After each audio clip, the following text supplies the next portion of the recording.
it's unlimited storage.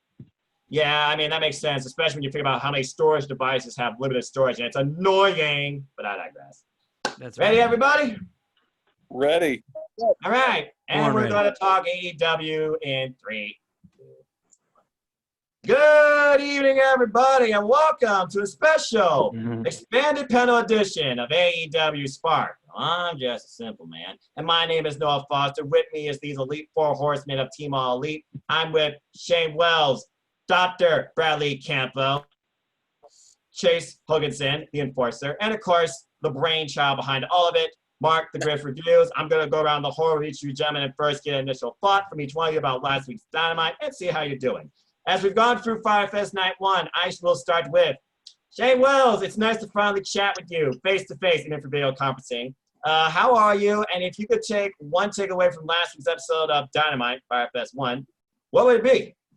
Yeah, I'm doing fantastic. And my takeaway from night 1 of Fyter Fest would have to be, you know, that instance when Kenny Omega poured the beer out. When Kenny Omega poured the beer out, man, the heat between him and FTR, woo! I mean, you could feel it. You could taste it. I want to see where this goes. Well, I'm straight edge, so to be fair, I wouldn't have drank it, but I know what FTR stands for when they do that. I would not have poured it out, so yeah. Bradley, this is our second time now doing Spark. How are you, sir? And what was one of your biggest takeaways from last week's episode of Dynamite? I'm good, man. I'm just kicking it back, enjoying the day. It's a hot day here in southern Indiana, but it's beautiful nonetheless. So many takeaways from night 1 of Fyter Fest, but if I had to pin it down to one, I would say that right now the women's division of AEW is showing that they will not be a force to be reckoned with between that match with Hikaru Shida and Penelope Ford. By far, Penelope Ford's best pro wrestling match I have ever seen. Shida is making everybody look better, and there's a reason why Anna Jay and Abaddon are signed now by AEW. Just saying. Chase, I've been talking with you for a while now for the chat, man. It's nice to finally meet you and discuss AEW with you face-to-face. How are you? What's one of your biggest takeaways from last week? Hey, Noah. Doing great, doing great. It's nice to see all you guys. I mean, like we said, we've been chatting every day for however long now, wrestling. So, like I said, I enjoyed the whole show. If I had to do one of my something I really enjoyed, kicked off the show, was with MJF. You know, obviously we got MJF and Wardlow taking on Jungle Boy and Luchasaurus. Now, what it reminds me of is back when there was only 4 pay-per-views a year, and you used to build these feuds 4 months. So you got, you know, MJF in the singles. You know, Wardlow takes away the lumberjack match. Well, it's not over yet. It ain't over yet. Let's go back to the tag match. That's what I picked, and I was happy to see Jungle Boy and Luchasaurus come away with the win there, because now we're building something for years to come. We could look back several years from now and say, remember when MJF and Jungle Boy were first fighting several years from now for championships and things like this. And he's still undefeated, technically. Still unpinned, still unsubmitted, so they keep that prestige with MJF there. And there's still that subtle idea of MJF and Wardlow, trouble in paradise. Jurassic Express finally get one up in it. We got a match of 2 rivalries that I think are far from over. I personally agree. I love that tag opener. And Jericho with the crazy call, the crazy walk-up Canadian Destroyer, Happy Canada Day. Jericho's commentary, by the way, on point. When it comes to commentary, though, when it comes to bringing people into stuff, when it comes to talking, gotta talk to this gentleman here, joining us via audio this time. Mark, you're the brainchild, Team All Elite. I can't thank you enough for what you've done for us as this group. God bless you, man. How are you? What was one of your biggest takeaways from last week's episode of Dynamite? I'm doing good, man. One of my favorite takeaways was probably just the TNT Championship match. Probably just the intensity Cody brings and the back and forth matchup, and just another successful title match. Another loop on Cody's belt, man. I really enjoyed the match, and yeah. Okay, yeah, I mean, it was an old school type wrestling mentality brought by both into 2020, where they've gone from the amateur wrestling background to professional wrestling at the heart of it, while Jack Hager also shows he's not just a pro wrestler, he is a legitimate fighter. He showed a lot of ruthless aggression, if you could call it that. And in the end, it bit him in the butt, where amateur wrestling, similar to how Cody beat Darby Allin, it got the best of him, and then he showed unsportsmanlike conduct, keeping that attitude that I feel like protects him in defeat, but also might have a little bit of regret because, again, he got fined and suspended. But yeah, I think night one was a wild success, but night one was a showcase of championships. Night two is going to be a showcase of unpredictability. We got quite a wild card here. Tag matches, special singles, and another AEW Tag Team Championship match since the champs, dang it, retained against the best friends in what I might say is the best entrance I've seen in a long time for a tag team. You can't get better support than your own mother, just saying. With that being said, we got a bunch of matches to talk about, so let's go ahead and first talk about this one. I feel like a lot of people might literally be figuring this match is the most predictable, but I feel like people are also selling Joey Janela very short. He shows a lot of promise. He literally will die for the fact he loves professional wrestling, but he also believes he's unkillable. With that being said, Chase, I'm going to start with you. What has been your thoughts on Lance Archer and his presentation in AEW? And do you see any way that Joey Janela survives this match? Absolutely not. So I'm not to say I'm not Janela. Not to say I don't like Janela, the bad boy. He's got some good things going for him. But we all saw that dark, and I love that they're thinking outside the box, doing new things. I mean, when's the last time you seen somebody come out holding somebody over their shoulder? They just beat up backstage and throw them down in the ring, then proceed to go in the ring, beat somebody up. Jake Roberts sitting there laughing. He's showing off his white new teeth. He can't get enough of showing those things off. Lance Archer, I love the violence. I'm not sure how good he is on the mic or not, but he's got a lot going for him, and his ring work is great. For the size of that guy, he's moving around, stuff he can pull off. He's definitely going to take him out and keep building towards, where they're going to push him, whether it be another TNT title shot or potentially a world title shot. With the unpredictability of the TNT title being an open challenge, I could definitely see him and Cody definitely going at it again. And I love the fact that he literally does attack some random dude before his entrance. I just want another chokeslam spot like a Double or Nothing where he literally chokeslams the guy on die. And Excalibur goes, oh! The timing on that was so dang perfect. With that being said, Mark, what's been one of your favorite things so far you've seen from Lance Archer? And do you believe Joey Janela has any chance in hell? Let me tell you, Joey Janela is just a stepping stone. I hate to say it, but that's kind of like what this is. I mean, of course, we all know what Joey did before he was in this company, so he can take a beating. He's been put through, fell off, absolutely everything. So there's nothing Archer could probably do that he hasn't felt or been through at least. So I'll just put it to you like this. I just think that at the end of the day, we all know who's going to get the 1, 2, 3 here, and I just feel like eventually Archer will be into the title picture, and it's just a matter of time. And I just think Joey's just a stepping stone, and we'll find out this Wednesday, though. All right, fair enough. Dr. Campbell, I'm just going to call you that from now on, good sir, because you are a role model. We talked a lot about Lance Archer. We talked a lot about his dominance, but give me your takeaways on Joey Janela. What do you see him bringing to this match that will protect him in what everyone feels like is inevitable defeat? Well, I think that with Joey Janela, I think you're going to see a lot of over-the-top action. You're going to see a lot of overselling on his part. But when you put a guy of his size up against a guy like Lance Archer, I'm almost kind of thinking back to the days where you had guys like Shawn Michaels going up against bigger guys like the Undertaker. And Psycho Sid, those size wrestlers. You're going to see some cheap tactics here and there. You're going to see him trying to blindside the referee. I think he's going to really be relying on Sonny Kiss, and we're going to see some development in that relationship taking place during the match. We already got a little bit of a preview last week that Joey Janela is going to come into this match and put up a fight.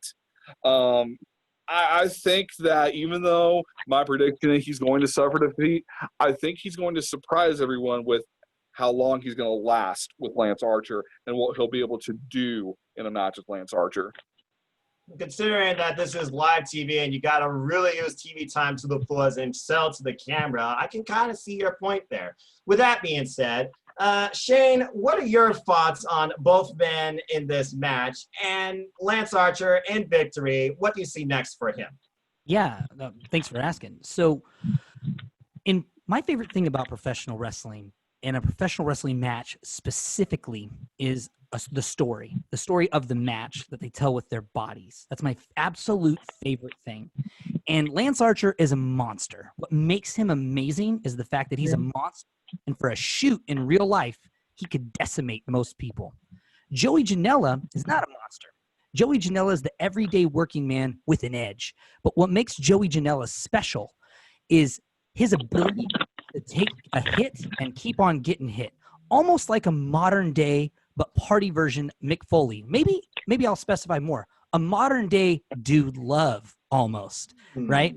So what I would really like to see highlighted in this match would be how much Joey Janela can take and survive. And I definitely want to see him utilize some underhanded tactics to get light advantages here and there. And you know what would be really epic is if Jake the Snake Roberts gets his hands on the beautiful Concrete Rose Sunny Kiss. I would love to see some heat there, right?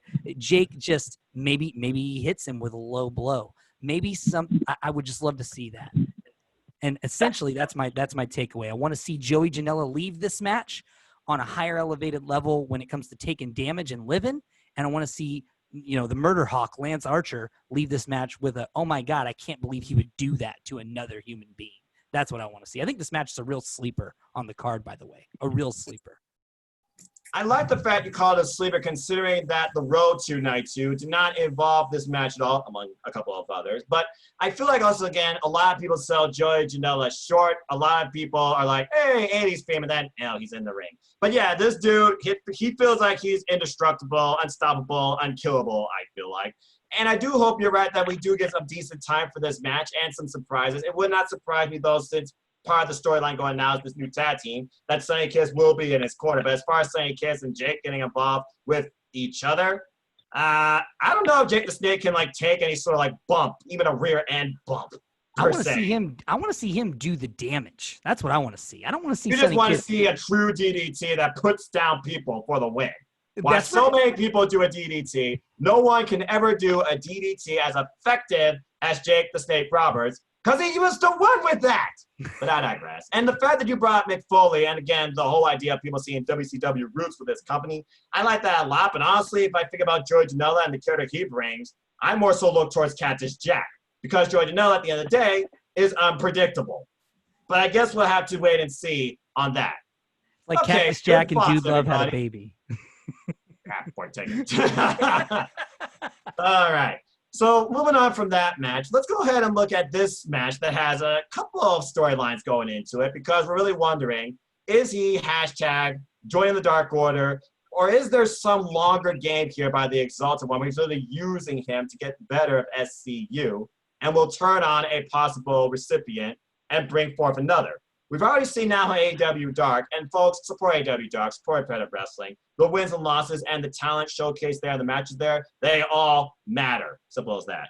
With that being said, I want to get your thoughts first, Dr. Campbell, on this match. We have Colt Cabana teaming up with the Exalted One, Mr. Brody Lee, and their partner, I believe his number is 5. Someone can correct me on that. Stu Grayson. They are taking on SCU in full form. Christopher Daniels, Kazarian, and Scorpio Sky.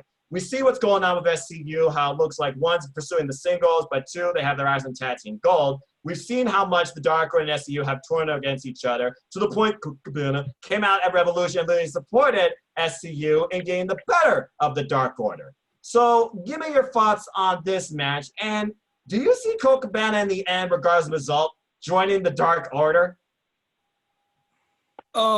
Well, they've been teasing that for the past few weeks now, and I think it's definitely a good possibility we could see Colt Cabana join the Dark Order, especially should they win this match.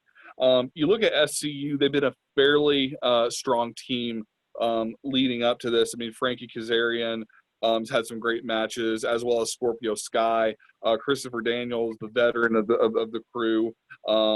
They're just a solid overall group for All Elite Wrestling, what they bring to the table into their matches. But you look at what the Dark Order's trying to do. They're coming in as this new dominant faction we've seen a lot of inner turmoil within Colt Cabana. What I think would make for a great way to help bring him in is you have to see this sudden snap or character change.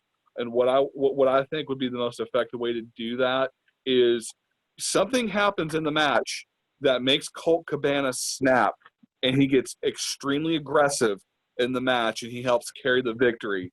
And then you have this segment at the end where Brody Lee is basically kind of helping to bring things full circle, and like, you see what we can do for you. You see what we've brought out in you.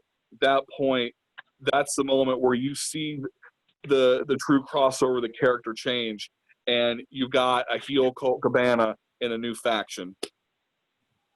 Wow. All right. With that being said, so that gives a lot of food for thought. And again, Colt Cabana as a heel. This guy has freaking tag team partner with Toru Yano, the definition of Spoilermaker anti-heel in New Japan Pro Wrestling. I can't imagine seeing what a dark Colt Cabana would bring, not only presentation-wise, but to the ring as well. Then again, he recruited Alan Angels, and instead of being a high flyer, he was a ground-based mat brawler dissecting his opponent. So you might be onto something. With that being said, Mark, what have been your thoughts on Mr. Brody Lee's influence on the Dark Order? And do you see his influence finally leading Colt Cabana to joining alongside him? Give me your takeaways on this match and Mr. Brody Lee. I just don't see it, because just not to piggyback off what you said, I just don't see it in Colt's character at all. And I do not know how long these blinders are going to be on. I know he sees the way of, winning. It's just, but he's won before, and he's won with his character. He doesn't need a faction. He's proven that before. But has he proven that here, though? That's the thing. And that's why I think the blinders are there. But he's a smart guy. We all know that, man. So I feel like we'll see how it goes, but I'm not willing to accept that that's the route he's going to go, but I guess we'll find out Wednesday.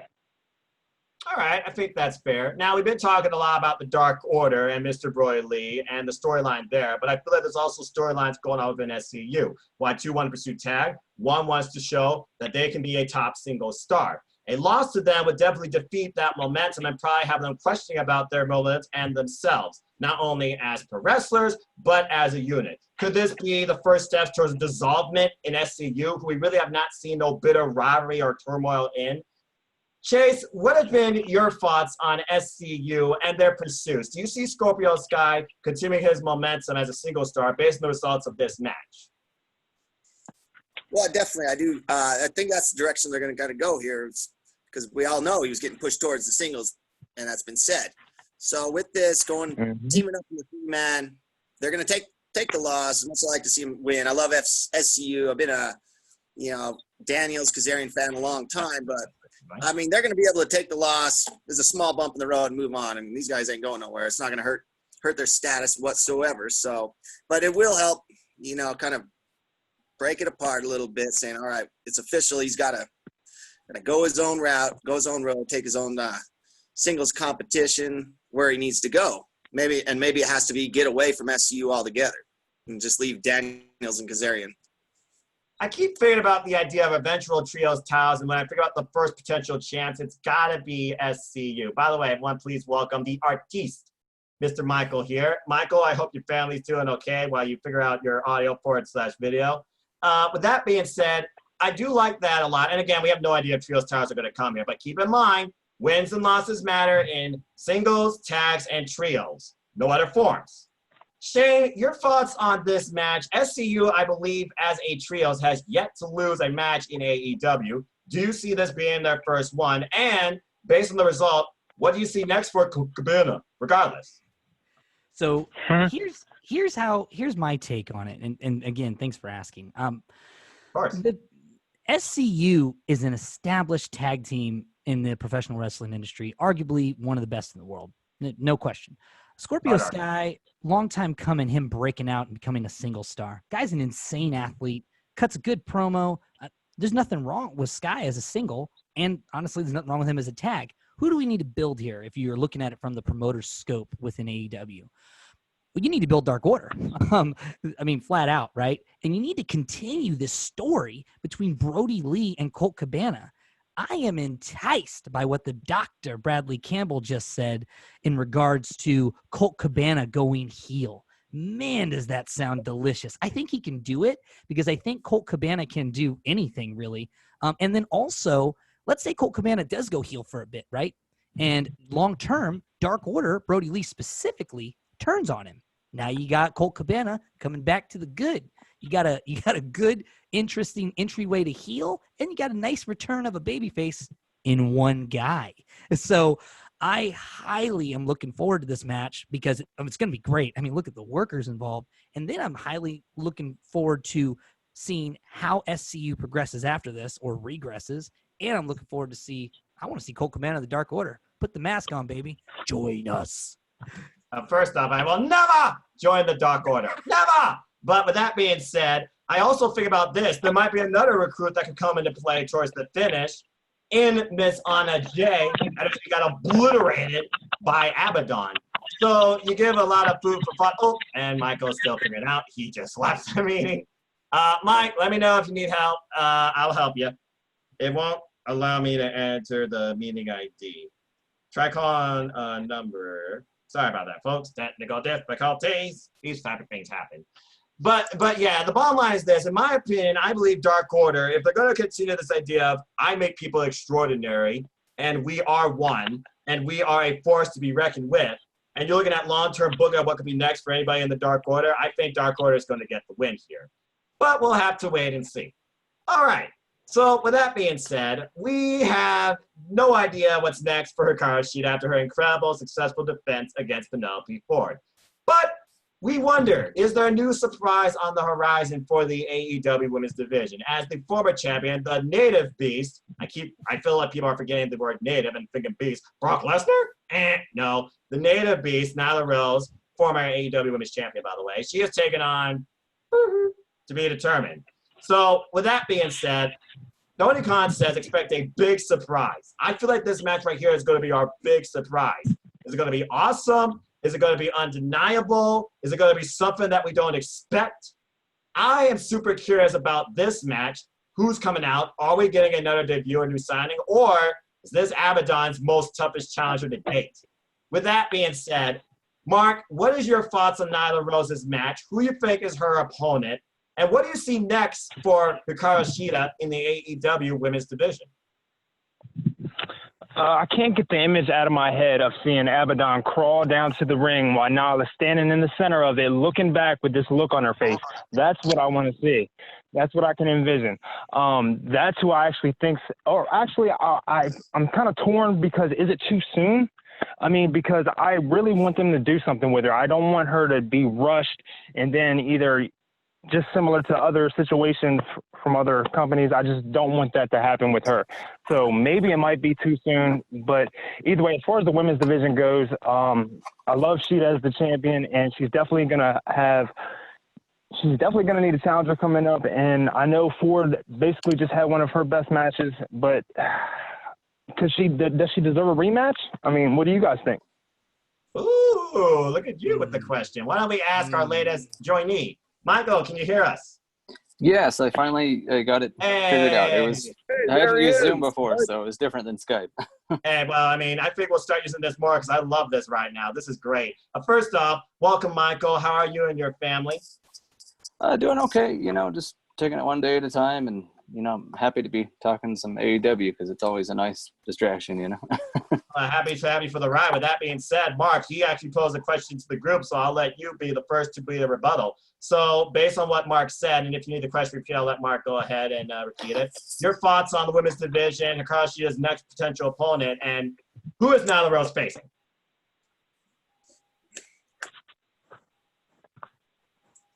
Look at him thinking. Fickle. Come on. There. What are you thinking, Michael? I'm sorry. I thought you were talking to Mark. The audio No. It's like the awkward silence. Mark started the conversation. I'm just helping it relay to the group. I'm starting with you. So, Michael, who's Nyla Rose facing? On my side. Okay. Gotcha. Cool. Who's Nyla Rose facing, and who do you see challenging next? Hikaru Shida. Ooh, that's a good one. Let's see. I know she just faced Penelope Ford, but I figure at some point that'll happen again. But Maybe Big Swole, I think, is also a contender. It depends on when Britt Baker comes back, too, I think. And there's going to be a few others, you know. I'm still wondering if maybe they bring in Tessa Blanchard, but we'll see. And then for Nyla tomorrow, maybe Abaddon. I don't know. I think that might be a wild card. But That's what everyone's thinking right now. I can't imagine Nyla Rose versus that walking nightmare this soon. Because I feel like Nyla Rose will be like, what the hell am I in the ring with? probably All right. so, yeah. I think that's fair, though, because, again, she is the newest signee. She was signed. And as far as Big Swole goes, the doctor did confront her again on AEW Dark as Reba drove her off. So right now, we know what's next for Big Swole. It's not Nyla Rose. She's got bigger fish to fry soon. And I'm telling you right now, folks, calling it now. We're getting Big Swole versus Britt Baker at All Out. All right? I'm just calling it right now. With that being said, Chase, your thoughts on Nyla Rose's opponent. And what do you see next for Hikaru Shida? You know, I don't think it's going to be as much about the opponent as I believe is being pushed as a big surprise. That she has some big surprise up her sleeve, apparently. So what I know, the surprise might be the opponent. Maybe Rose herself is going to come out with a manager, new manager, potentially a male. You never know, or something like that is what I think might be what they're pressing towards there. As far as the championships go, guys, you know, it's hard to say. I agree with you. Yeah, they're going to be pushing Big Swole, Britt Baker towards the big one.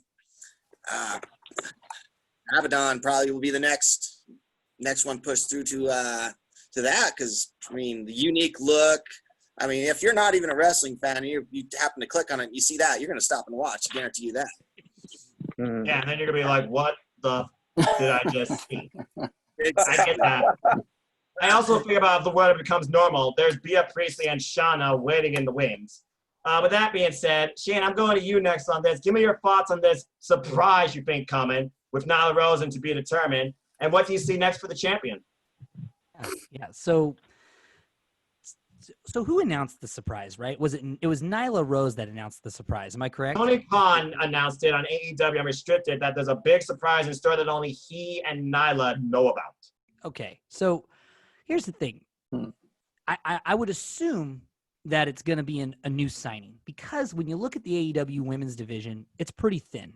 I like it, but it's thin. When you look at the rankings, and I just took a quick glance at them, you know, you got Nyla Rose, who's the number one contender, right? But she was just the champion. So are we going to do rematch clauses? Who knows? They don't really do automatic rematch clauses, it seems, in AEW. Everything there is earned.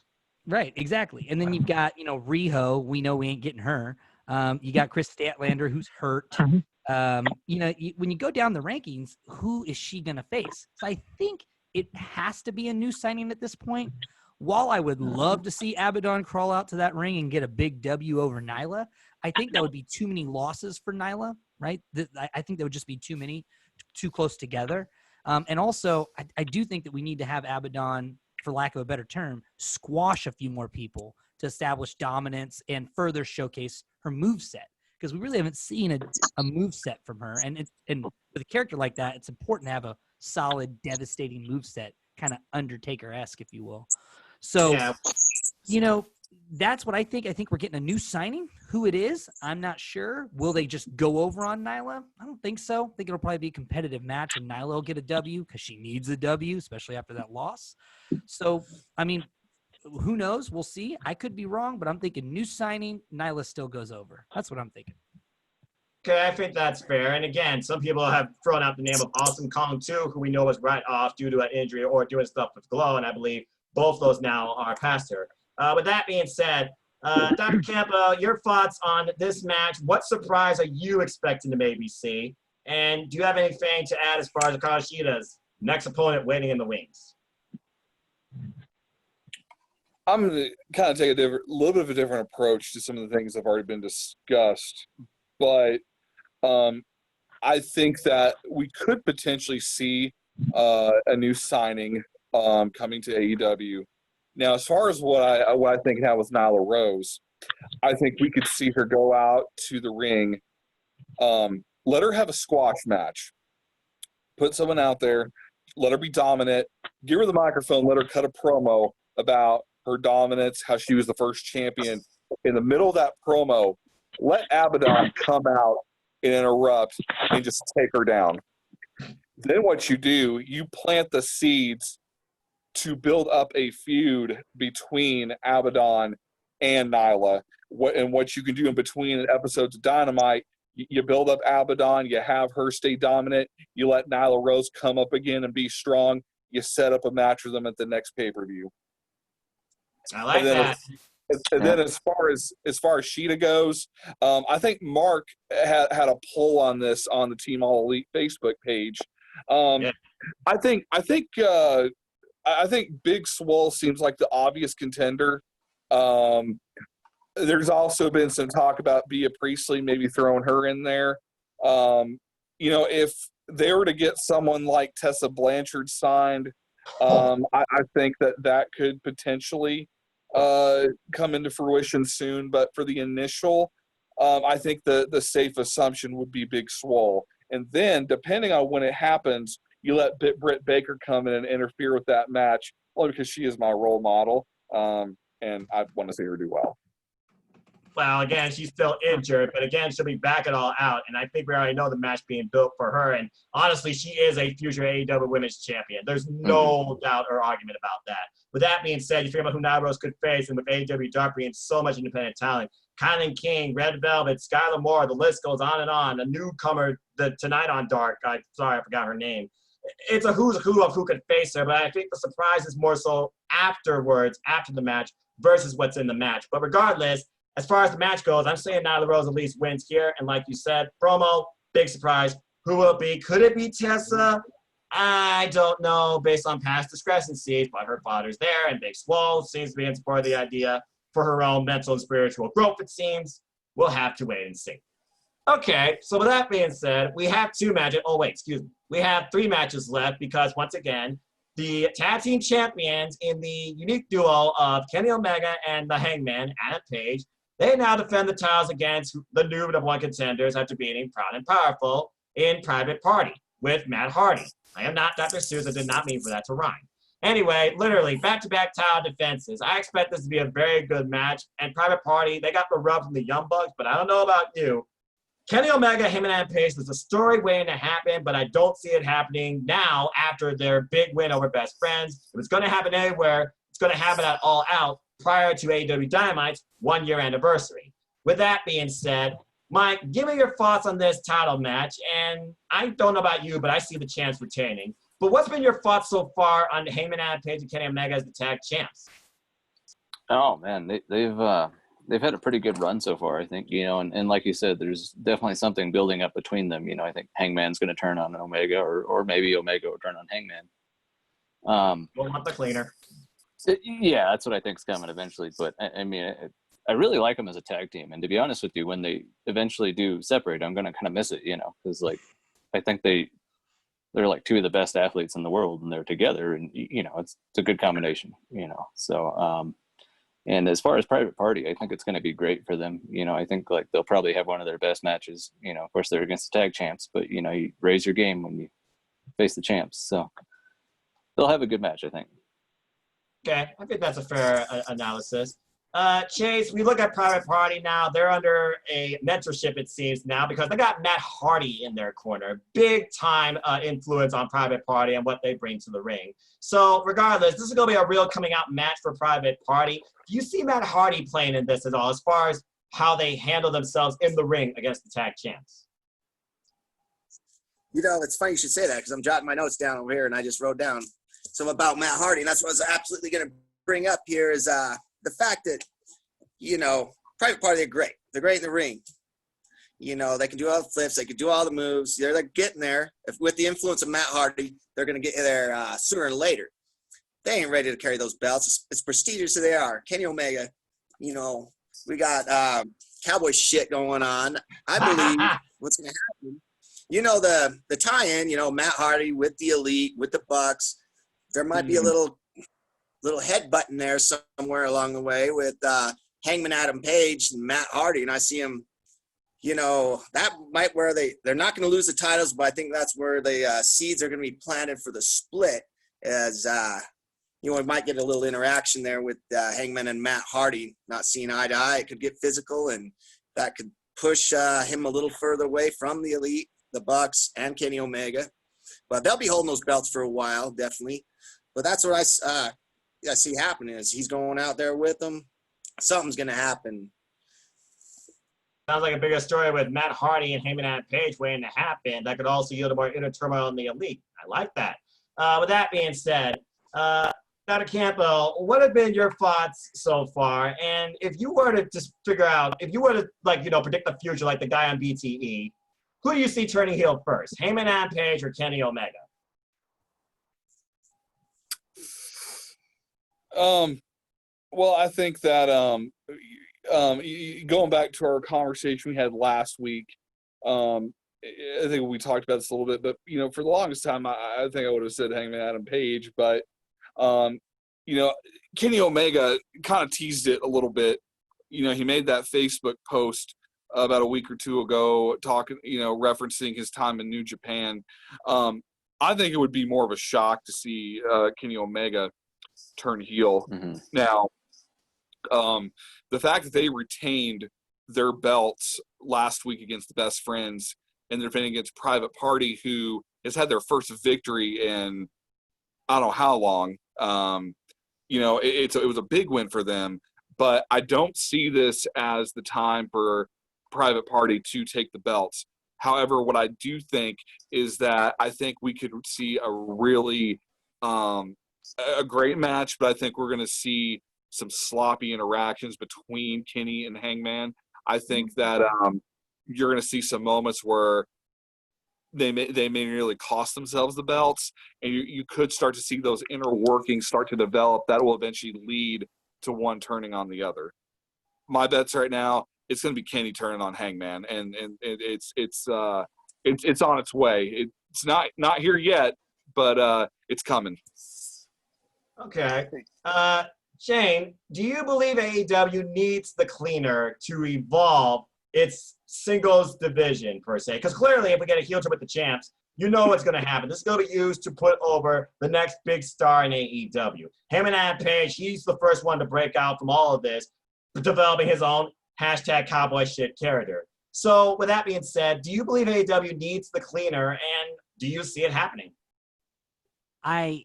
I definitely believe that the cleaner can add a great deal of value to the heel deficit in AEW. I believe that AEW does have a heel deficit. I love everyone in AEW, but not a lot of booable guys, right? I mean, even the Murder Hawk, Lance Archer, pretty cheerable because he's a monster. Yeah. He does some deplorable stuff physically, but he's pretty cheerable. So I think that the cleaner could really add a lot of, heel heat there, especially if he turns on Hangman Adam Page. Now, here's how I think it happens. It happens down the road. I think that you're going to see Hangman Adam Page and Kenny Omega drop the titles to FTR. I don't think anybody gets the titles before FTR. I think they're just going to keep it. I think they're going to drop the titles to FTR, and I think what's going to cause the loss is Kenny Omega. I think he's going to cause the loss, and it's going to light up Hangman Adam Page because all that title's all he's got. All Hangman Adam Page has is the title and beer and his new horse. That's all he's got. He ain't got nothing else. And that's his lone wolf mentality. And that's how I think we're going to see the debut of the cleaner. Now, Private Party, and we've thrown Private Party's name around a lot. I like Private Party. I think Private Party is athletic and graceful, and they're full of loads of personality. The problem with Private Party, in my opinion, I could be wrong, they don't come off threatening. They don't come off as if they're going to kick your ass. Even when they say they're going to kick your ass, it's like those two douches at the club you bumped into them, like, we're going to kick your ass. They're not going to kick your ass. They're just saying they're going to kick your ass. Like, and could they kick your ass? Like, I don't even know if they could. Like, they come off as kind of dancers, right? And that's fine, and that's entertaining, and it provides for great athletic matches. They just don't come off threatening. And until they come off a little threatening, because even the Hardys, who were who were a big inspiration for Private Party, even the Hardys were threatening. Like, you knew Matt Hardy, even now, Matt Hardy can fuck you up. You already know it. Great right hand. Jeff Hardy, as graceful as he is, he can take a beating and fuck you up. Like, you know that. But give it some time. And not to talk WWE at all, but as a dichotomy, because they're always compared, the Street Profits. The Street Profits come off threatening. They're a lot of fun, but when they're in the ring, they're extremely physical and they come off very threatening. We need Private Party to be a threat physically in the ring, and I'm hoping that in this match we will see some of that finally. We'll see some threatening, physical, stiff shots from Private Party. And They're going to we have only to, hope or they're Matt not going Hardy to survive. brings out more. Yeah, we can only hope Matt Hardy brings out more of that. Okay. Mark, what are your thoughts on this championship match? I know that you've gone back and forth when it comes to him and that Page, Kenny Omega. Who's going to turn on who first? Do we need, the cleaner in AEW? I know this has been a heavy topic also on Team All Elite. Give me your thoughts on the tag team champions. Where do you see this storyline going next as we head towards All Out? And what are your thoughts on Private Party? Well, first off, Private Party did get a big win against Proud and Powerful, but that's where the bus stops. I mean, Kenny Omega and Adam Hangman Page are not Proud and Powerful, and I just don't see them coming not even close to taking them belts off them boys. And as far as them as a tag team, I've been wanting the cleaner so bad, and actually now that I've wanted it for so long, people have told me that Kenny himself didn't really enjoy that, and it almost a little doubt starts to creep in.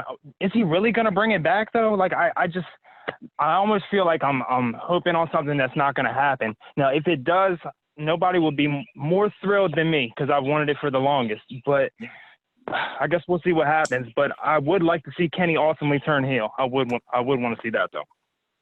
Okay.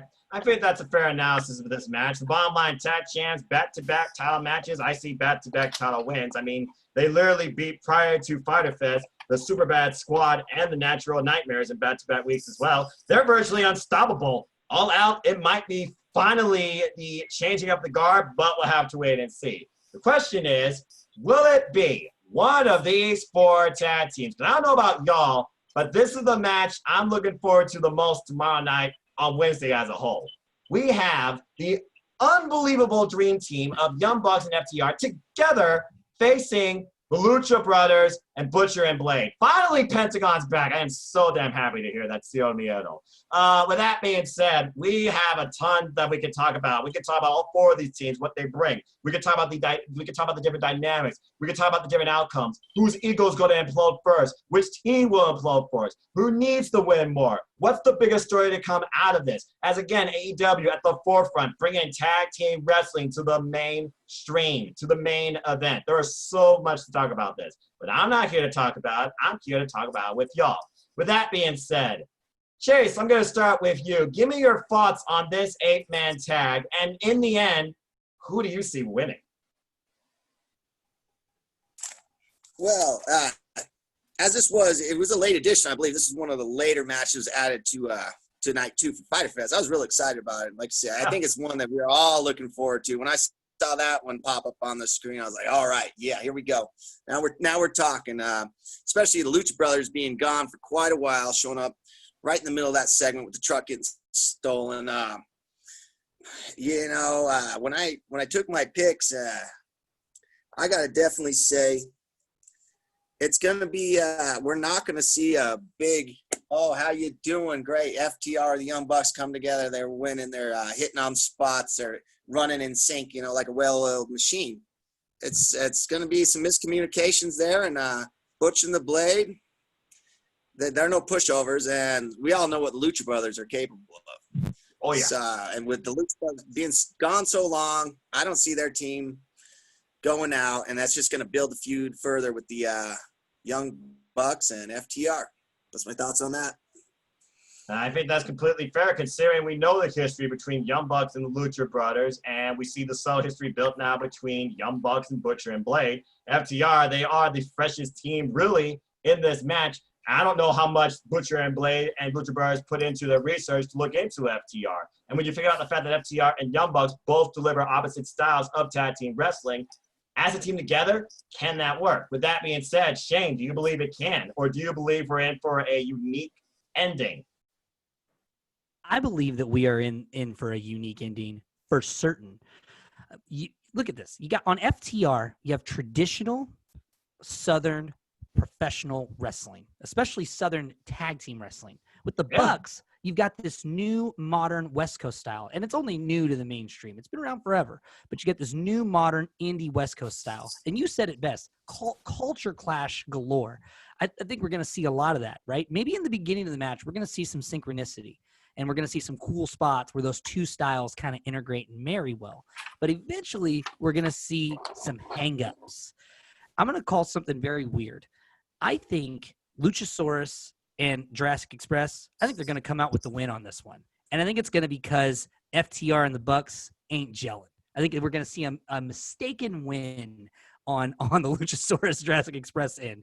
One, Jurassic Express needs a win. They could use a W, and this would be a big one. And also, it would help drive us to the end where we all want to go, and that's Bucks versus FTR.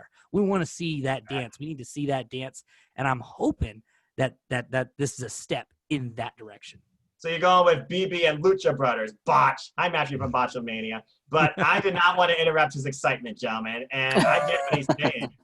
With that being said, similar names, you know. Tag team wrestling. With that being said, Dr. Campo, do you agree with Shane's thoughts? And honestly, if you were to pick a team to get the win here, who ultimately gets the decision?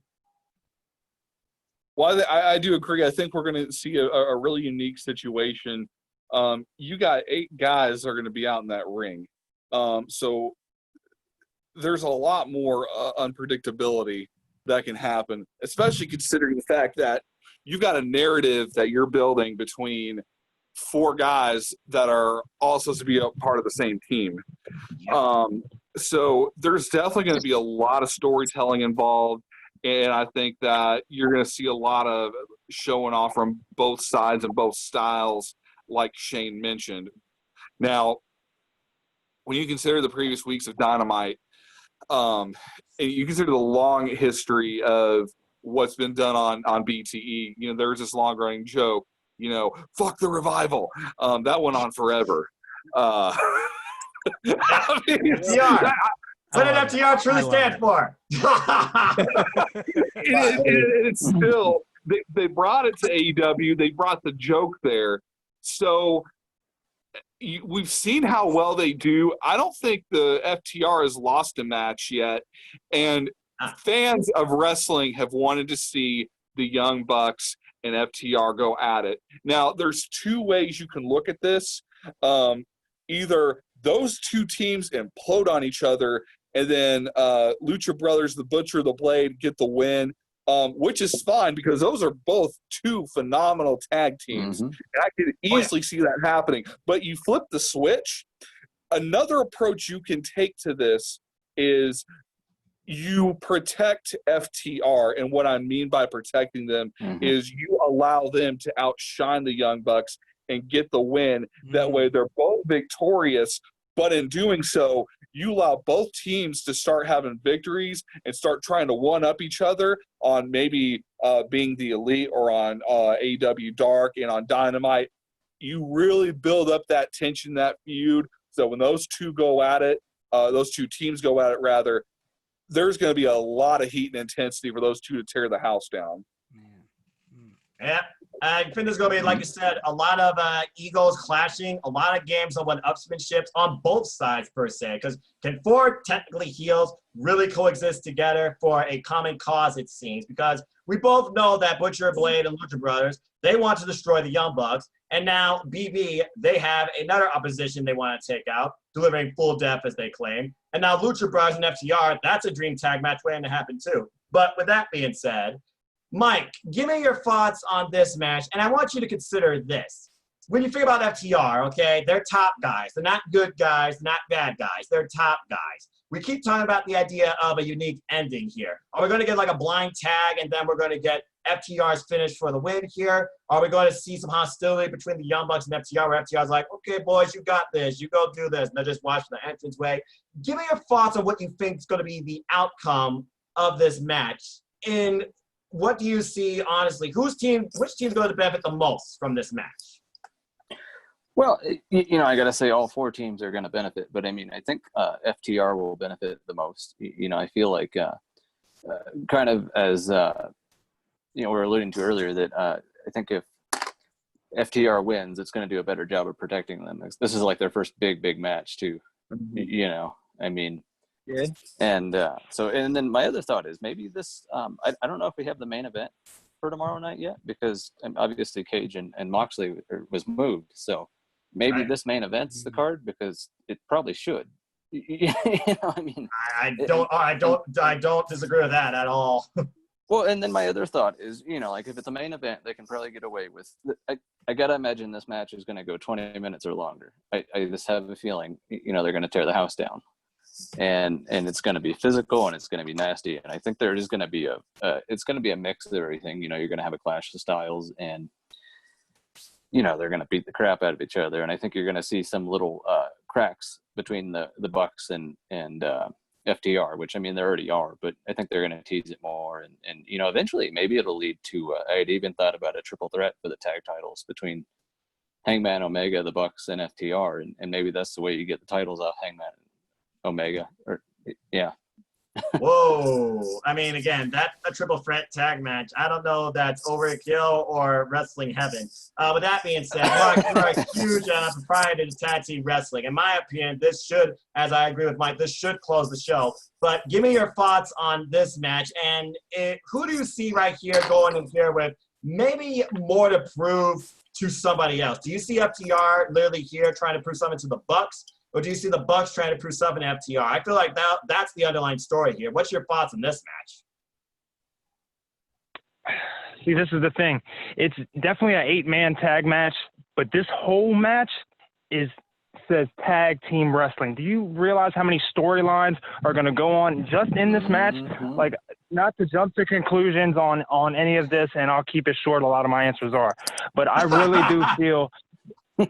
do feel like FTR is going to turn on the Bucks, and then I feel like that's going to ultimately we'll end up having that match, FTR versus the Bucks. I think the Bucks go over there. And I know that's not a popular opinion, because I kind of feel like it might be like, I think they both kind of want to have a little jab session with the ops over there. So I think they're both would be on board with Bucks going over here just to do that. But either way, I think that's going to lead to Young Bucks versus Kenny and Adam, and why not rematch one of the greatest matches in AEW history? And that's when Kenny and Adam ultimately turn on one another, whichever one, and that's when the Bucks get the titles. And as soon as Shane said something about that FTR was going to get the belts, I wanted to chime in then, but I wanted to save it for this. I think the Bucks are going to end up being the next tag team champions, and I think the start of all this is going to start with this 8-man tag. Wow. Could happen. I mean, people have been saying, FTR, they are in AEW. You don't think they're going to put the tag team titles on them post-haste? I'm like, oh, yeah, they're definitely going to be future tag team champions. But then I also think about the fact that FTR has the orange font to them and are endorsed by Taz. And then people talk about the idea of a 4 Horsemen faction and so much more underlining storytelling coming out of just this match. I'm going to be really curious who's going to be watching from the audience. Maybe it's Tully Blanchard. But with that being said, this match is truly a coin flip of which side's going to win. It's just more so going to come down to who's going to get the win for their team. I am super excited for this match. But when I think about wrestling matches, is this a wrestling match? What the hell are we going to see from the guy that's been able to reinvent himself for the last 30-plus years versus a guy that just is whatever? Okay. I know that I don't think this needs to be the main event, but this definitely could go before the tag match, but I had to save this for the end because I don't know what the hell to expect. I don't think nobody does. But we got to talk about it because it's a match I don't think nobody expected to see and can't wait to see. This is Chris Jericho versus Orange Cassidy, okay? And the thing, this was all brought on when he walked into their camera shot during a backstage segment for the Inner Circle, and then literally he got beaten up before a Battle Royale. Then following this, when Chris Jericho calls out the baddest man on the planet, Orange Cassidy comes out, puts the fire in himself, annoys him, escapes Hager and Jericho. There's a tag team 6-man bout between Inner Circle and Orange and Best Friends. They win. Orange gets bludgeoned by Blood Oranges. And then Orange literally tries and takes Jericho out with the Orange Crush Superman Punch. And now we got this match. And the fake on the road too, folks, he took the sunglasses off and said he's actually going to try. Are we on the verge of the biggest win in professional wrestling? I don't know what to think. With that being said, Mark, what is your thoughts on this match? And what do you see happening in the very end? Oh man, I know it's not a very good look to be the poster boy of this year, 2020, but I think that's what Orange Cassidy is. I think this is the year of Orange Cassidy. I think this could be his match. I think this could be his match where he could actually step out and make a true name for himself in the ring. And we already know he's over like Rover. Outside of Hangman, we all know who's the most over in the company. I think those two are probably neck and neck. And I really think that now that he's here, now's a good time to show him that he can really compete in that ring and show everybody why he's here. He's not just, put the hands in the pockets. I mean, I get all that. I love all that, but he can also wrestle too. And I think that's what's going to happen here. And I think Orange Cassidy might pull it out. It might be a quick roll up, this and that, trying to protect both of them. But either way, I think it'll be a good match. And I think this is the year of OC, and we'll see. If OC wins this, he might as well challenge Cody for the TNT title. But then again, that would require probably more effort versus what he might put in against Chris Jericho. I just don't know when I think about Orange Cassidy. Does he necessarily need the win when he's already over? And Chris Jericho can put anybody over even further. Look what he did with Darby Allin. And again, he won that. Mm-hmm. Something in me just says that Chris Jericho, he's going to win this, but there's going to be some unique way it happens. And I see all hell breaking loose. With that being said, Chase, your thoughts on this match. Why does Chris Jericho even want this match to begin with? That's one serious thing. There's got to be a lot of discussions going on backstage. There's a big plan. There's going to be a major payoff here, one way or another. Mm-hmm. So, I mean, Jericho, this could go either way. I'm thinking, like, you kind of turned me there. You got my wheels thinking too, because I'm thinking, all right, Orange Cassidy, he's getting over. He's drawing these big ratings. You're hearing that during his little segment, the highest rated thing. They start pushing him. So, just like you said, Jericho's putting over people like Fandango before. Come on. But is Orange really going to benefit from that or not? Now, they're keeping the cat in the bag. Is Mike Tyson coming back for this one? And they're not promoting it as a surprise? Maybe. I'm not sure. If he does, and I'm kind of a little torn on this. Is he going to come out and help OC and, do the thing, knock out Ortiz, knock out Jericho? Or, Mike Tyson come hang out with the Inner Circle, be a bad guy. Who knows? But there's got to be a major payoff here. It's not just going to be hands in the pockets. I slip, I flip, I turn you over, I get the pin. Oh, wow. It's not going to be, Jericho hit him with something when he made him tap to the line. So there's going to be a payoff. It's not just going to be, I know AEW, and I know they're going to do something outside the box. The thing is, Tony Khan says, we're going to do something never before done on Dynamite. Expect big surprise. We keep thinking maybe it's the women's match. Maybe it is literally something with this match. And the fact that you brought that up and the fact that Jericho bringing back something that happened in WWE 10 years ago, you're bringing up something that Mike Tyson did way before that. Got me intrigued, and Shane also very excited. With that being said, Shane, your thoughts on this match. What do you ultimately see happening in the end? Yeah, we went over this on the pre-call a little bit, so you guys already have a little bit of an idea of my opinion. But I do want to say this. I want to step back and say this for a second. Traditionalists give Orange Cassidy a lot of flack about not being a traditionalist. Now, here's my take on that. What are traditional pro wrestling wrestlers, right? Guys from the 70s, 80s, right? All the way back. They lived their character. They were dedicated to their gimmick. Every move they did in the ring was around their gimmick. What's more traditional than Orange Cassidy or MJF? Those two guys are arguably the most traditional, the most wrestling traditionalists in the business right now. So when guys like, I'm not going to say his name because of his accusations, when guys like him, you guys know who I'm talking about, that Southern fellow, when guys like him say that, Orange Cassidy isn't, traditional, or they question him, that I call BS on that. Nothing more traditional than what he does. He lives, eats, sleeps that, breathes that gimmick. So that, and he can work. He also works, and he works in a really psychological manner for his gimmick and his size. He turns himself into a human projectile because he's not a big guy. He's a small guy, and he, you know, utilizes a lot of psychology around that character, which is amazing. Now, the question is, who's going to go over?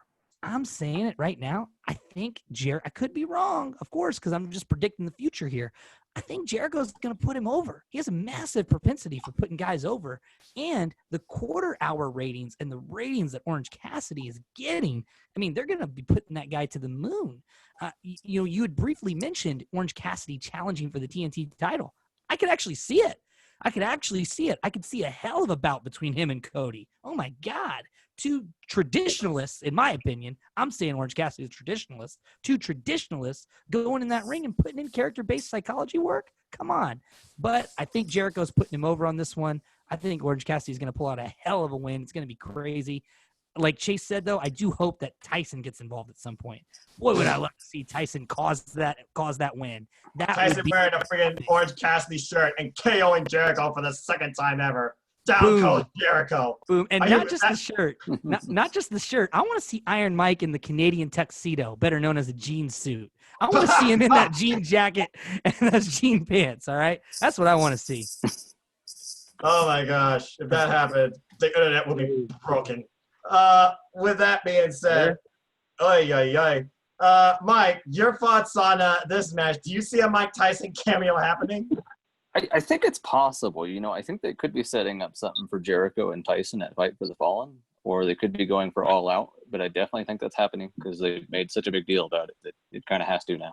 They can't just drop it. But so he might, you know, but I do think this is going to be an awesome match. You know, I think this might actually steal the show. I really think, because Jericho's been talking it up like crazy. So I really think, like, he knows something, you know, like, and I got to say, the first time I really saw Orange wrestle was against Pac when he had to kind of take that, you know, he took on Pac, and that was a really good match, I thought, for Orange. You know, like, I thought he really shined, and I think here he's going to do even better against Jericho. And I do think Orange goes over because Jericho does put people over, and this win would be the biggest win for Orange, you know, like, and, you know, I mean, just, it's a good character, I think, you know, and it takes people some getting used to because, you know, like, it's not, a lot of people will say it's not a traditional character, and it does, you know, it just, but it's working, it's getting over. And I think now is a great time to put him over Jericho. And I will say too, he is one tough son of a bitch because, you know, he took the camera jib to the ear, which God, that was brutal. And then I know oranges don't sound like they hurt, but if you've ever been in like an orange grove and had an orange fight and you have somebody throw those full force at you, you feel it. And then when you get a 20-pound bag of oranges, and that one camera angle it caught where he hit him right in the head, and that hurt. I'm sure it did. That's a giant bludgeon weapon. It is. And you know, I love the blood orange thing. I think that's awesome. You know, like, Jericho's already put him over huge, and I think he's just going to put him over more. And sorry, I'm rambling here, but that's all good. If you look at night one of Fyter Fest, the Inner Circle had a really bad night. So I'm wondering if they can kind of continue with that theme, and they're going to turn that into a story post Fyter Fest, because, you know, they'll have to have more stories out of this too, which they'll have a ton that come out. So. Well, with Tony Khan, his long-term booking, I feel like you've already set the seeds for what's next for the Inner Circle, and I keep saying it, is this the time where Inner Circle starts breaking up? With that being said, you're wearing orange. I saved you for last solely because of that. Dr. Campbell, your thoughts on this match, and if Jericho loses here, do you see the Inner Circle maybe falling apart? Because right now, no one from Inner Circle has gotten a win during Fyter Fest. Jericho is the last hope. Well, to start off, I just first want to say that I'm wearing an orange T-shirt tonight because I am a huge fan of Orange Cassidy. So I just want to say that first. I respect that. But just to get that out of the way, I purposely did that. I was like, I'm going to go on, you know, a podcast, and I'm going to wear an orange shirt because I love Orange Cassidy. You know, this whole feud between Chris Jericho and Orange Cassidy has been really over the top from the get-go. And when when pro wrestling goes over the top, it's either really, really bad or it is really, really, really, really good. And Chris Jericho is talking up this match like saying it's like one of the best matches he's had in 30 years. I think that you're gonna see a real fight in that ring. That started over something simple. You know, there's Orange Cassidy being on stage or just appearing on camera. You got the Blood Oranges segment. There's all these little niches and details that AEW is paying attention to. And something that I'm going to throw in, you know, Mike Tyson appearing is a very, very good possibility. But here's something else to consider. Who is someone that Chris Jericho always has to give his opinion on? Pineapple Pete. Pineapple Pete! I hate that guy! So what I think is going to happen, I think Pineapple Pete is going to be in the crowd tomorrow night on Fyter Fest. Oh, and Lord. I think in some way, Pineapple Pete's going to get Chris Jericho's attention. And you're going to see a really great spot. I don't know if that's going to end up being, you know, the way it finishes. But you're going to see Chris Jericho like, what are you doing? I hate you. Get out of here. This is my match. And then you're going to see Orange Cassidy just standing there, hands in his pockets, and then coming around like a sloth, going to the back, doing a giant kick to the face. It's going to be epic. I'm going to jump out of my chair. And like Simon Miller would say, I'm going to love it. But, oh, you know. my gosh. I almost either forgot. way. But so, yes, I think Cassidy's going over. But as far as the inner circle goes, you brought up a good point. They've not done well. Jake Hager lost. Proud and Powerful lost.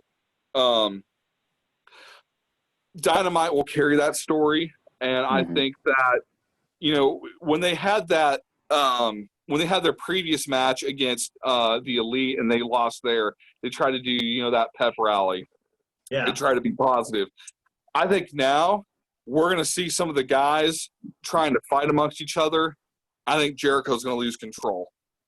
Oh. And you're going to start to see that struggle.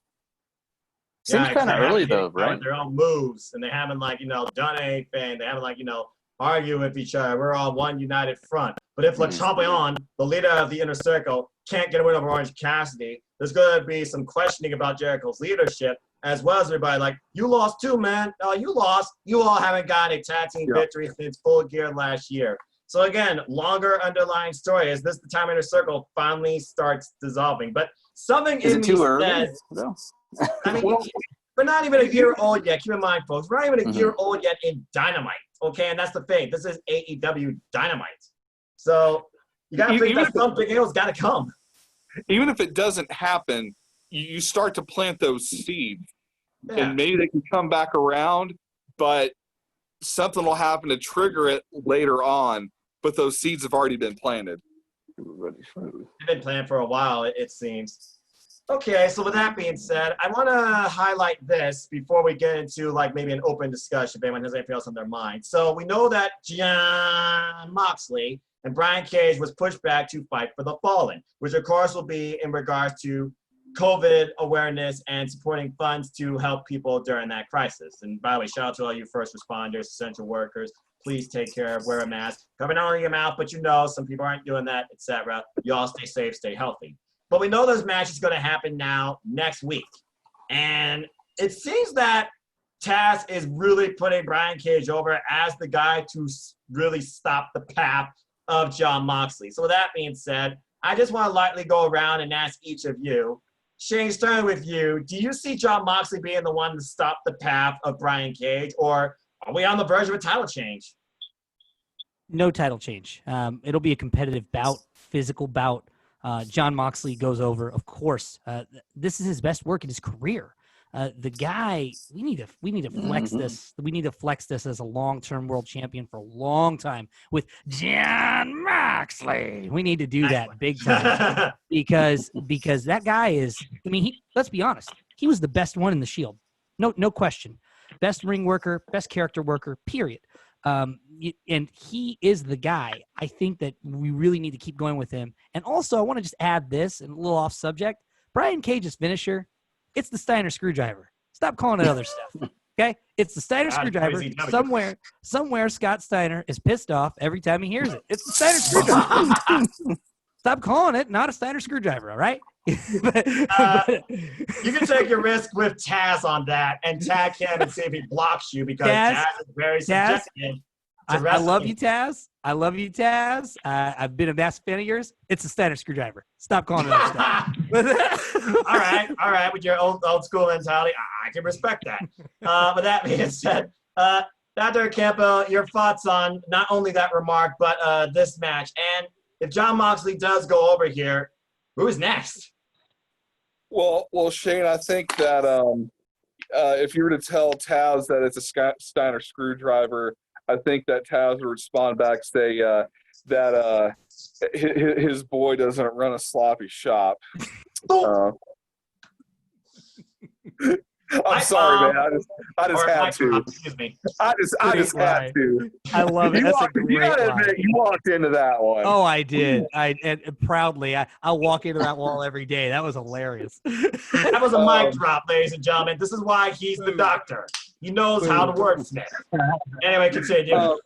But I do agree with what you had to say, Shane. I think that I think Mox is going to retain, but it's going to be his toughest challenge yet.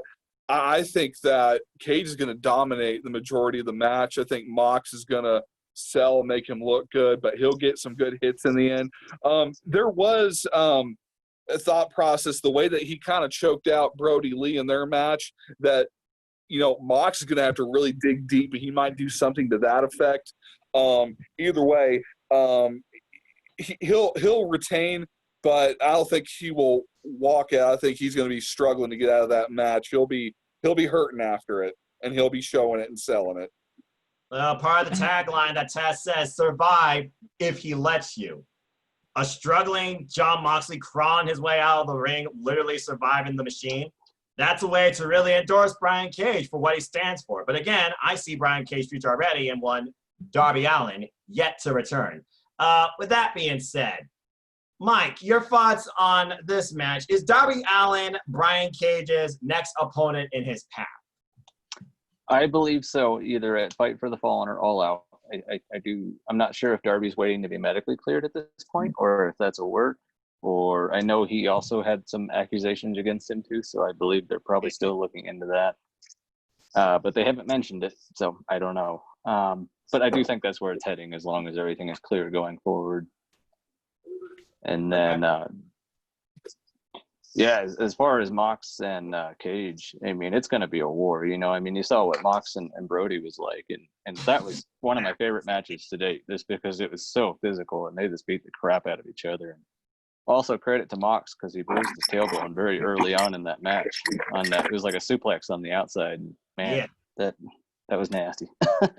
But yeah, I think Mox beats Cage. I think Cage looks really strong. I don't really know how he beats him, but I think it's going to be something crazy, because it's going to take a lot to beat Cage. And, I think they're both going to leave hurting. And maybe Mox gets stretchered out, but he still has a title. I don't know. That would be one way to really make an emphasis on what Cage can do. I mean, he's already put it through the windshield of a company car, all right? And Tony Khan already paid for that. It's like, it's all right. It's all just for the, the angle and the selling. So you bring up a valid argument. With that being said, Chase, do you see Taz playing in to this match at all, besides maybe like a coaching role? I don't see him just being on commentary during this. I see him being ringside and being physically involved in the capacity. Give me your thoughts on this match. Oh, he's definitely not going to be announcing. He'll be ringside for his boy. Sure, this is a big shot. This is what he's been working for. So, I'm physically involved. I'm not sure. I haven't seen him do anything in a long time physically. I don't know if any of you have. Correct me if I'm wrong. I haven't even a long time since I've seen Taz take any bump or give even a hit. So he's going to be there more coaching. But the crowd's going to blow up when Darby shows up. Coffin fucking drop. Great match. I seen what Moxley did with that Omega match recently. What he can do. He's coming out with the title. Not saying Cage will never hold it, but it's not his time now, and it's going to be leading up to a big, big match. Darby Allin versus Brian Cage. I can definitely see that happening at All Out. Mark, with that being said, Jon Moxley, he has literally, and he said this a number of times, God damn it, I love this shit. He is loving where he's at right now, loving what he's doing in AEW, and he loves this belt, and he's our champion. He's not just AEW's champion or the champion. He's the champ for us. With that being said, give me your thoughts on this match. What do you see next for Jon Moxley? I definitely think Moxley's going over here. I mean, Moxley's such a badass, man. I don't see him not losing to Brian Cage. It's definitely going to be a competitive match. And I think, like Mike said, I think Brian's probably going to dominate most of the match. But, I mean, he's went through monster after monster before. So, like, either way, I think Mox is going to ultimately get the win here. And I know a lot of people are saying Darby, but I've always been on the train of thinking that MJF is going to ultimately be the one to take the belt off Moxley. So I would like to think that there's going to be a storyline that ties, you know, MJF and Mox together some way. But I guess we'll see. And maybe Wardlow attacks in post-match and you start saying that up for All Out. Because, again, they set up long-term booking. They only have 4 pay-per-views a year. All Out is their supercard, their WrestleMania, if you want to call it that. That's their biggest show of the year. That's where we crowned the inaugural AEW World Champion. That's where we had an incredible ladder match from hell, and they're never going to do that again. Jesus. And so much more. And again, those will also be before the anniversary of AEW Dynamite, not AEW, AEW Dynamite, which of course was in October. Big things have got to be coming. Big changes have got to be coming. I don't see no more gold coming. But with that being said, we talked all about Fyter Fest. Let's talk a little bit about the future. I don't know if you all saw anything regarding the TNT title. A couple of names thrown around, some people talking about it. But I'm going to start with Mark because he is, of course, a friend of NWA. Mark, what are your thoughts on the idea of Cody's next challenger, or some point down the line being Eli Drake for the TNT title? Would you like to see Eli Drake in AEW? Man, I would love – of course you would say that. I would love Eli Drake. I'm a huge Eli Drake fan. And the thing about it is I'm glad you mentioned that because there's nothing that I would want to see more than Eli Drake himself in AEW, man. I call me biased, but he's lives like an hour and a half up the road, and like I followed him forever. So, and I think he had a trial with the WWE. I don't know if they cut him. I don't even know the backstory on that. But either way, he's back in the limelight with the NWA, and he's one half of the tag champs with James Storm. So I don't think there's going to be any moving right now. But eventually, I would definitely love to see Eli Drake. But maybe an opponent right now is like maybe Jeff Cobb, Jericho's hitter. Like I also watch Ring of Honor as well. I love Jeff Cobb. So why not give Jeff Cobb a shot? So that's what I've been thinking about. But Jeff Cobb right now is doing stuff with NJPW for their new platform, Lions Collision, developing the next up-and-coming talent through the LA Dojo system. So, I mean, there's a possibility for that, but I feel like he's tied there too. The thing is right now, when I think about what's next, the one thing that's the most unpredictable is the TNT title. So with that being said, Dr. Campbell, who would you like to see face Cody next for the TNT title? What do you see next for it? You know, I've heard the name Darby Allin tossed around in our conversation tonight, and honestly, you know, they're looking to kind of, you know, revamp, repackage his character somewhat. I think maybe not initially on Dynamite, because Cody is looking to be, you know, a champion's champion since he's going to defend weekly. But I think that next pay-per-view, the next big title defense he has, I think it's going to be against Darby Allin. That would really bring it full circle. That means that Darby Allin would first have to go through Brian Cage before then. So might be a special match waiting to happen on Dynamite in August. Okay. With that being said, Shane, we keep talking about Darby Allin. We've talked about Darby Allin since day one, okay? That guy literally had become a top-tier star because of AEW. He owes AEW that. He thanks AEW for that. Because beforehand, nobody knew who the hell he was, unless you saw him in the Indies. With that being said, we thought he should be the TNT champion. He's not. We thought he would go over and be close towards becoming the AEW World Champion. He's not. He has faced Jericho for that title. Jericho put him over like $1 million, still lost defeat. He literally handicapped, took on Inner Circle, tag teaming himself. The guy is a future champion. Do you potentially see Cody versus Darby Allin happening at AEW All Out for the title? Is that Darby Allin's moment waiting to happen? So I love Darby Allin.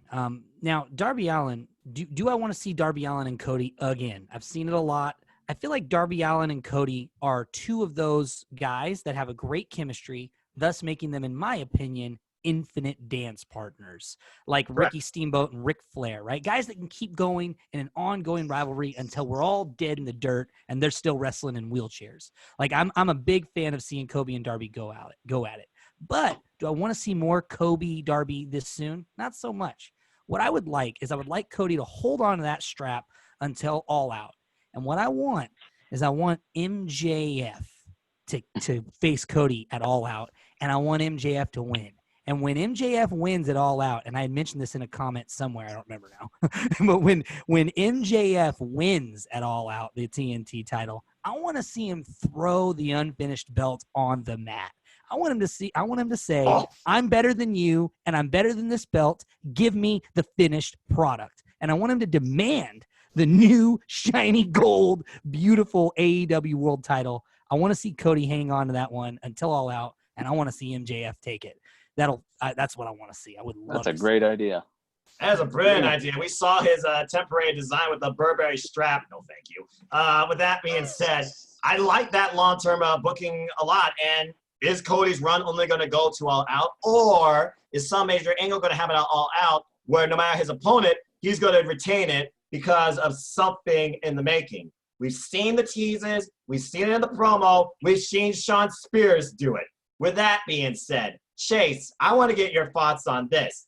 Do you see some sort of Four Horsemen faction developing? And in the end, is it going to be developed by Cody or Tully Blanchard? Yeah, it's definitely coming.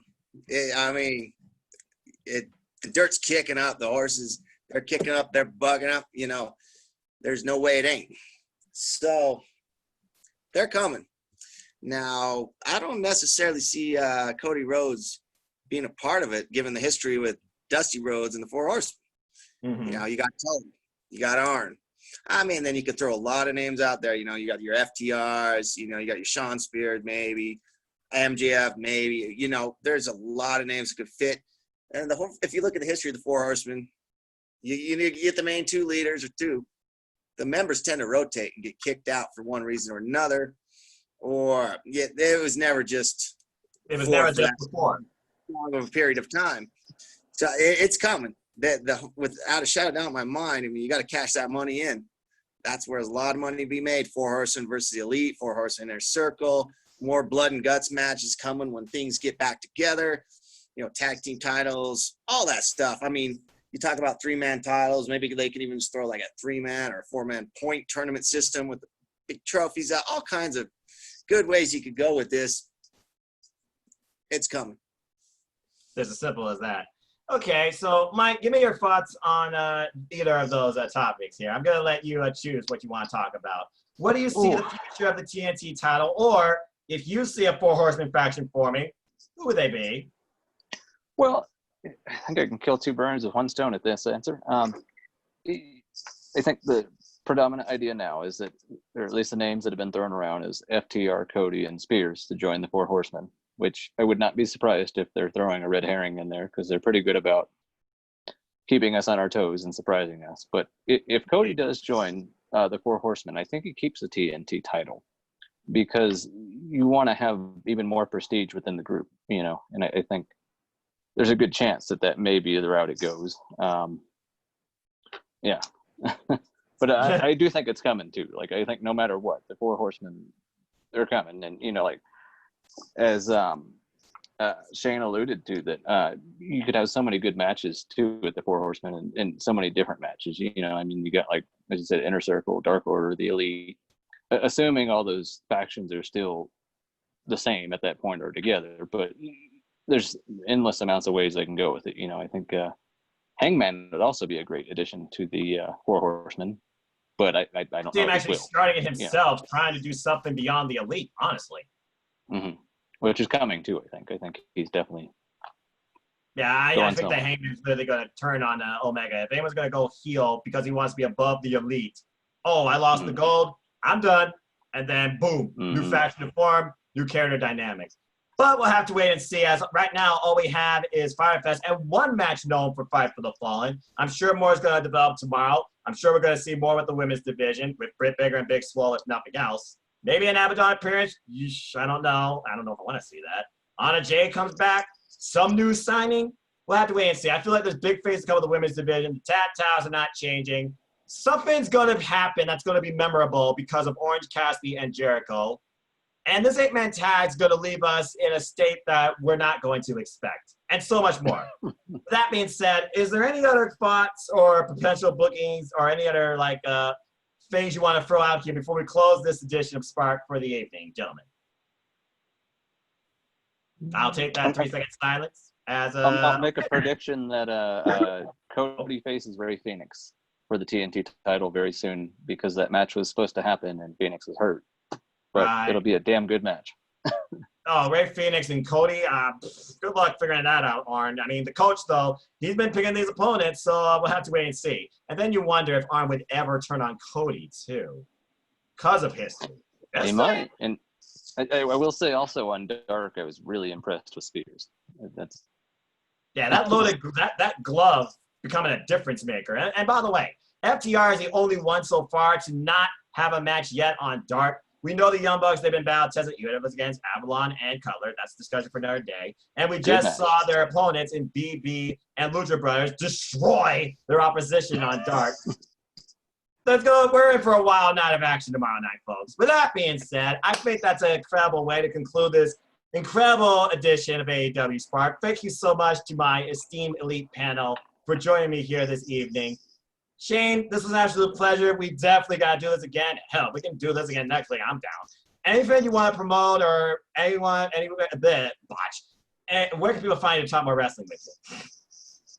Are you talking to me directly? Yes. Oh, okay, perfect. I didn't know if it was for the whole group. Yeah, I mean, honestly, I on Twitter, I'm Shane Del Wells 1, at Shane Del Wells 1. But I mean that's pretty much it. It's Facebook and Twitter. That's it. I don't have a big presence. I would love if somebody wants to build something. Let's do it. Let's build it. I would be more than happy to attend this call every week and contribute any way possible. So yeah, I mean, awesome. You can find me right here. Hey, I'll hold you to that because I'm sure we're gonna have a lot to talk about next week. And again, I try to accommodate as many as I can when I can. So thank you all again. Dr. Campo, anything you want to promote, and where can people find you to talk wrestling or get doctor's advice?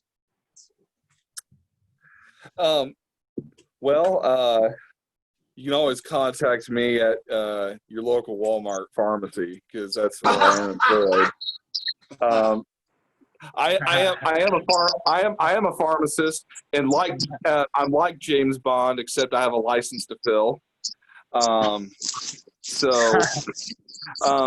no, you want to talk wrestling with me? I'm on Facebook, and then I do a lot in the Team All Elite page, and you can catch me chatting it up on there. I also do some live streams on the Team All Elite Facebook group, and just to kind of piggyback on what Shane said, I've really enjoyed doing this, and I'd love to chat with you as much as possible, Noah and Shane. I'd love to maybe get on and talk to you one night after Dynamite, and we can just kind of chat it up. If anybody wants to join us, we'll have ourselves a good old time.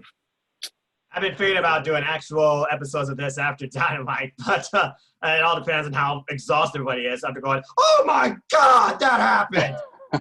That being said, Chase, this was an absolute pleasure, my friend.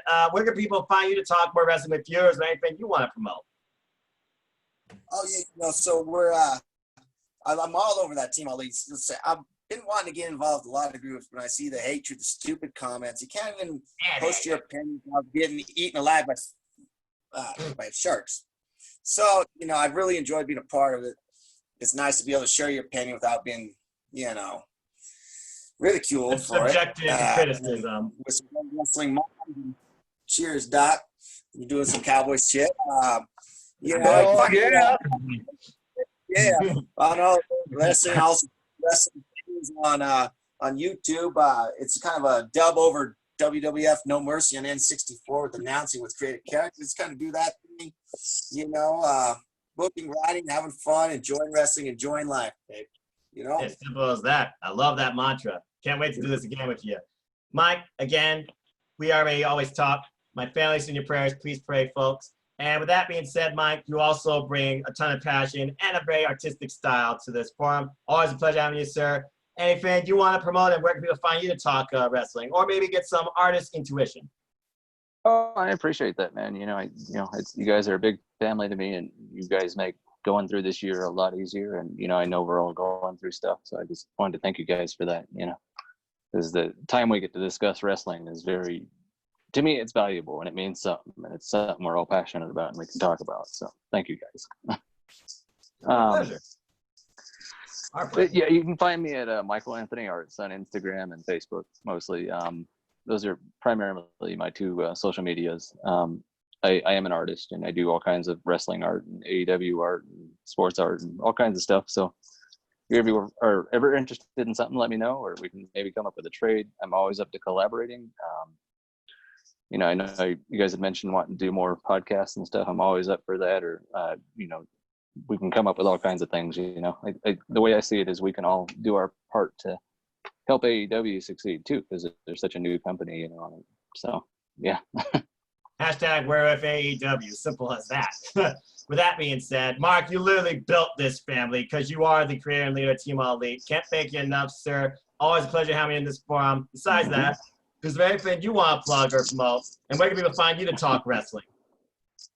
Man, I appreciate it. But tonight, I don't have to plug anything. And I mean, it's not about me. It's about you guys. Because honestly, I know that sounds kind of cheesy, but it's like this is going to go down in the history books. Like, for Spark and for Team All Elite, you got Shane's debut on Spark. We have Chase joining us tonight. We have, of course, the Doc on here. And Mike, and of course, hosting everything and doing this each week and everybody coming together, man. I appreciate what everybody does and what they bring to the page, man. And yeah, thank everybody, man. So yeah, I had fun tonight, and yeah, that's it for me. All right. Team Elite, Team All Elite. Non-copyright. I know it's business, non-copyright. All right. Well, thank you all, gentlemen, again, and good luck tomorrow in the, I guess practically the conclusion of our predictions league, since nobody went with Brian Cage. May the best predictor win. With that being said, folks, you want to know more about me? Know this: I'm just a simple man and a lifelong fan of ... What's the word I'm looking for? It starts with a W. It's on the tip of my tongue. Wait. Oh yeah, wrestling, not just. Everybody's like, oh, like this, like that. You're a mark. Blah blah blah. All this layman criticism and bullying. You're the flaws and the problems with the world. There, I said. Anyway, you want to follow me and talk wrestling in a kind manner, where I'm not going to judge you. Don't judge me. @Foster916 on Instagram. @Foster916 on Instagram. This simple YouTube channel, do I even need to give the URL at this point? You're watching it. Just join it. Do it. But it's nerdq.com/user/NoFoster210 if you want to share it with your friends. With that being said, I keep it simple. We're going to have more AEWSPARK. This is definitely going to be an ongoing weekly session. I might have more. I might have less people. I hope that all these fine people can join me next time, where we'll be definitely reviewing Fyter Fest Night 2 and previewing Fight for the Fallen. And who knows what else might spark. With that being said, stay tuned for also predictions on New Japan Cup, as NJPW is my other passion. This channel is nothing about all things wrestling. I'll have another episode of Simple Chat in 7 up on Thursday morning. So send me your questions at #SimpleChat. I'll answer anything. It doesn't even have to be wrestling. You can ask me the bizarre stuff, all right? I dare you. With that being said, I like to close with this. Support your wrestling outlets for big and small. Let's keep going this incredible, diverse, unique, elite, authentic, unrestricted, unscripted wrestling community together.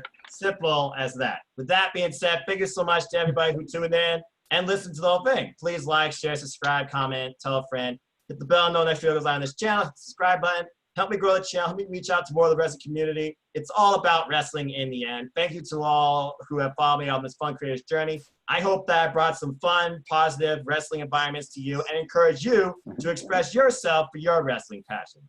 So with that being said, support Person Discussions, support Team All Elite, support All Elite Wrestling, just support wrestling.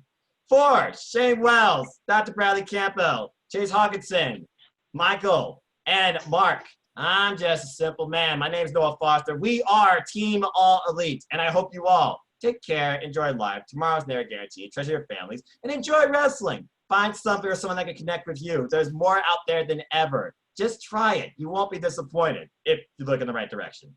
And until the next video, for everybody here, for everybody watching, for everybody out there fighting the world and all its criticism towards you and everybody else in it, have a good night. Simple as that. We out, folks.